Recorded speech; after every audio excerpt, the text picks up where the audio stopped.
بسم الله الرحمن الرحیم. السلام علیکم ورحمة الله وبرکاته. زما محترم ورونو، د رزق د فراخۍ دپاره یو ډېر آسان عمل او وظیفه درته ښیم. د یا رزاق او یا واسع عمل دی. دا وظیفه به هم کوې، د وظیفې تعداد هم درته ښیم، لیکن د دې وظیفې سره یو څو صورتونه درته ښیم او دا صورتونه پابندۍ سره وایي. تاسو خپل کورونو کې وګورئ، د رزق به بالکل تاسو کره انبارونه ولاړ وي او داسې ځای نه به ستاسو بندوبست کېږي چې ستاسو په وهم ګمان کې به خوم نه وي. بعضې مرتبه داسې وشي چې د کور خلک ډېر زیات وي او آمدني کور ته ډېره زیاته لږه راځي. دې د وجې نه د کور دا خلک ډېر سخت پریشانه وي، ډېرې پریشانۍ سره مخامخ وي.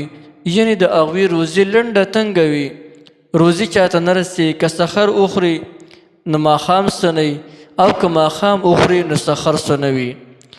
حالانکې آمدني کمه راځي. د دې د وجې نه اوس چې دا کم یو طریقه درته ښیم، دا 100% کار کوي، ډېر زبردست کار دی.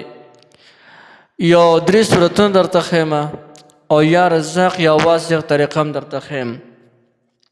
لیکن د دې وظیفې نه مخکې د دې یو خبرې لحاظ به ضرور ساتئ چې دې سره به د منځونو پابندي هغه ضرور کوئ.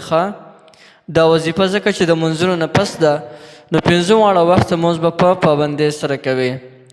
راځئ د وظیفې طرف ته چې دا کم یو عمل دی. که دا تاسو کوئ په ډېر لږ وخت کې، تقریبا 120 ورځو کې دننه تاسو به وګورئ چې د ستاسو کور کې څنګه د رزق بندوبست کېږي. حق حیران به ورته پاتې شئ.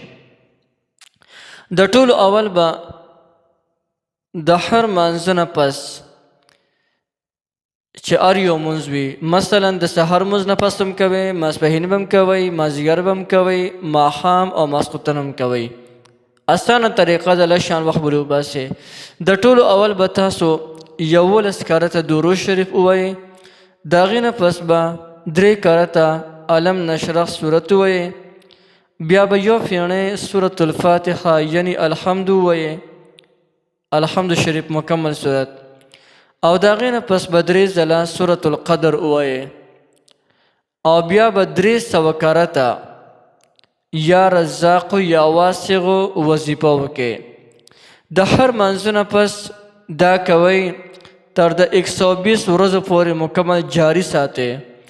الله به ستاسو رزق دومره پراخه کړي، دونه پراخه کړي چې تاسو به ورته حق حیران پاتې شئ. عمل خو به تاسو ته په ظاهره باندې لږ شان مشکل ښکاري، لیکن ډېر لوی راز په دې کې پروت دی، ډېر لوی تاثیر په دې کې پروت دی. لږ شان د تکلیف برداشت کړئ.